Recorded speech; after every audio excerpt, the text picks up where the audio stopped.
With this deck, you're sure to see some insane plays that'll be scary, making your opponents scry their hearts out. Eligeth Crossroads Augur is an underplayed card that can really turn the tide of any game with the right conditions. He says that if we scry any number of cards, we'll actually draw that many cards instead. That's insane, and I'll show you why very soon. Kydele goes hand in hand with this. For every amount of scryed cards that we actually draw, Kydele will tap for more and more mana, making for a win-win on our side of the board. Scry, let's start with the good stuff. Reason to Believe and Track Down. Both of these are insane when you have an Eligeth out. Reason may as well just be a Sorcery Speed Ancestral Recall, and Track Down will draw us 3 cards as well, with a chance to draw a 4th card for only 2 mana. Can you see where I'm going with this already? Graven Lore. 2 cards in this section make it more prudent to run Snow basics as our lands, and this effect really spells it out. If all our mana we use for this spell is Snow mana, and with Eligeth out, we'll draw 8 cards for 5 mana. The stars kind of have to align, but when they do, oh boy. Inscription of Insight. This one is very versatile and has a few answers we can always use. That second option, however, is essentially another draw 4 cards though, so that's just a huge bonus. Merit Lage's Slumber, Season of Growth, and Sylvan Anthem, so whenever a certain thing enters the battlefield, we'll scry 1, which could actually draw us a card. So some of the stipulations are harder to get here with either green creatures or snow permanents, but even if these just sit and trigger every other turn, that's still a free card when those things happen. In Search of Greatness, this helps things out, and there's a lot of words, which is awesome, but it also lets us scry 1 if that condition doesn't happen, so that makes me very happy. Jace Mirror Mage, kick this and get 2 Scry 2 effects each turn. Eligeth seems to have a lot of interaction with this. The Temporal Anchor, again, Scry 2 on our upkeep, and even if Eligeth isn't out, the cards you can scry to the bottom of your library get exiled, and you can play them later, so you never lose a card. Creatures that scry, so here are some bodies that help us scry as well, keeping us ahead. Sigiled Starfish, my boy, how could we make a scry deck without the best little starfish? Tap it to scry every turn. This is just actually the best card. Come on. Stormwing Entity. This can cost less if you cast an instant or sorcery before it. It has prowess, and when it enters the battlefield, you scry 2. So not too shabby. Plus it's a bulk rare, so you know it's going to be easy to get a hold of. Inga Runeyes and Sifter Worm. ETB, Ancestral Recall. Just wow.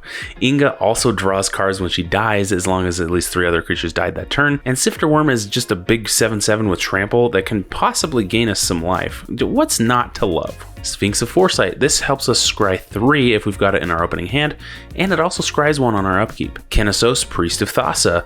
If we could scry that many +1 instead, what a brand new godsend from last year. I don't even care what the rest of him does. That first ability makes him worth it in this deck. Siani, Eye of the Storm.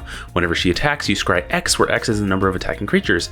And that ain't so bad, especially because there's just a lot of creatures in this deck. Cryptic Annelid. Do not make this deck without this card. With Eligeth out, this says ETB, draw 1, then draw 2, then draw 3. So that's 6 cards on a creature that costs 4 mana.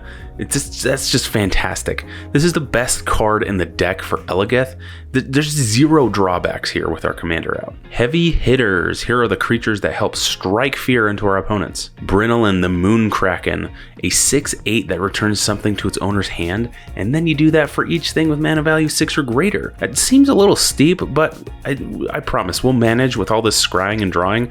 Oh, and don't forget Kydele's ability either. Angler Turtle, 5/7 hexproof that forces opponents' creatures to attack. Yes, please. Attack all of my big chonky dudes.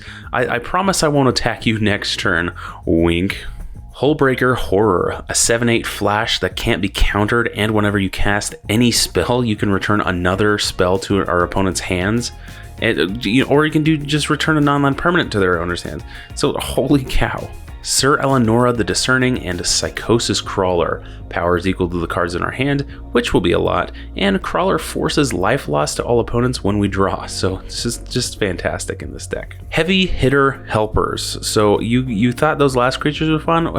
Well, let's see what we can do to help them out. Thrix the Sudden Storm. This dude makes all these heavy creatures cost 1 less, and makes them uncounterable, so a scary must-have. Kodama of the East Tree. This helps us get out our extra creatures for free, and with the high CMCs going around, it'll be much much easier to cast them with Eastside Kodama out. Champion of Lambhold. This gets really big, really fast, and their opponents literally can't block sometimes, so this card is just broken in creature decks, and I highly recommend it. Sigardian Zealot. During combat, all our creatures get an XX buff, where X is this guy's power, plus they gain Vigilance. It's like a reoccurring overrun, but with Vigilance every turn, so this is just so cool.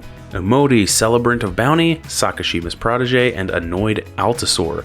Cascade, the ability that makes this deck run even faster, if you can believe that. Emoti gives all our 6 CMC creatures Cascade as well. Protege enters as a copy of anything that entered this turn, which could be the thing that it cascades into.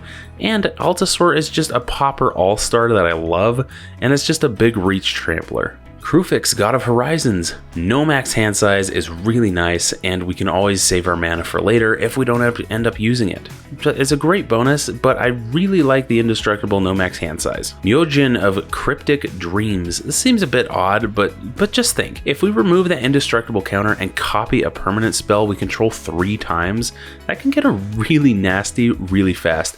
We could have 4 Sigardian Zealots, 4 Sifter Worms, 4 of the Cryptid Annelids, or just 4 Sigiled Starfish. Come on, this is a win-win-win all the way around. Smash. This section only has 2 cards, but they make our creatures much bigger for a big win. Overwhelming Stampede, of course, and Predatory Rampage. Both of these give some sort of combat bonus, and Predatory Rampage isn't played that much because it forces everything our opponents control to block, so it can be good and bad, but in the case of big creatures in this deck, it's usually a safe bet. Removal and Protection. Eligeth has a huge target on his back, so we need to protect him. And other people have things too, so we need to deal with them. Shore Up. 1 mana hexproof and untap. Much needed. Don't target my commander, please. Bane's Contingency and Memory Drain. Not as good as some other counter spells, strictly speaking, but they provide a ton of value in this deck. Bane's Contingency scries us 2 if the counter spell targets Eligeth, and then we draw another card. And Memory Drain basically counters a spell and then draws us 2 with Eligeth out. So I don't even care that they're more expensive. Reclamation Sage and Artisan's Sorrow. Destroy an artifact or enchantment. Just always very nice. And Artisan's Sorrow scries us 2 as well, which could, of course, draw us 2 cards. Bane of Progress. How about instead we just destroy all artifacts and enchantments? That always makes everybody happy, right? Very useful in a lot of situations. Pongify, instant speed, kill a creature, me likey. Beast Within, instant speed, kill a creature, me likey. Terastodon, sorcery speed, destroy 3 non-creature permanents. Dang, and it's a 9/9. Not too shabby, Mr. Elephant Guy. Eternal Witness, and so in the end, even if Eligeth does die, we can always return him to our hand with E-Witness. So you thought we were done scrying? We're never done scrying and drawing in this deck, and here are some more things that help even if we don't get our big beasties. Lifecrafter's Bestiary, beginning of our upkeep, scry 1, so not so bad at all. And we can draw cards for 1 green mana if we cast a creature spell. Useful early game and in a pinch later. Opt. Oh, my favorite common instant in blue. With Eligeth, this says instant speed, draw 2 for 1 mana. Oh man, I love this deck. Contact Other Plane.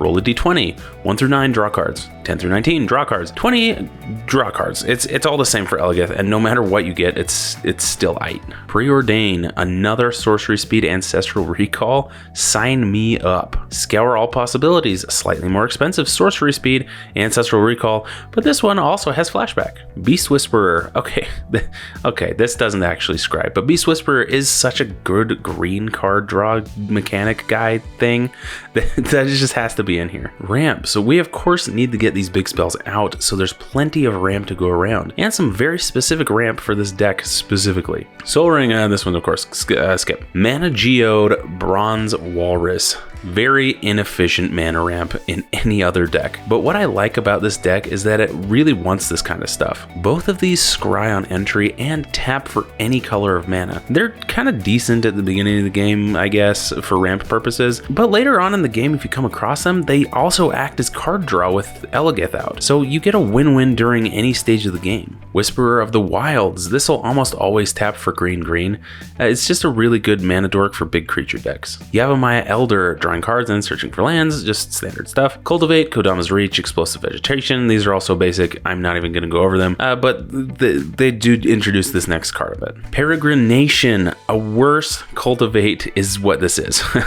Pay an extra mana for 1 land into our hand and 1 into play tapped. You should probably never play this in all honesty.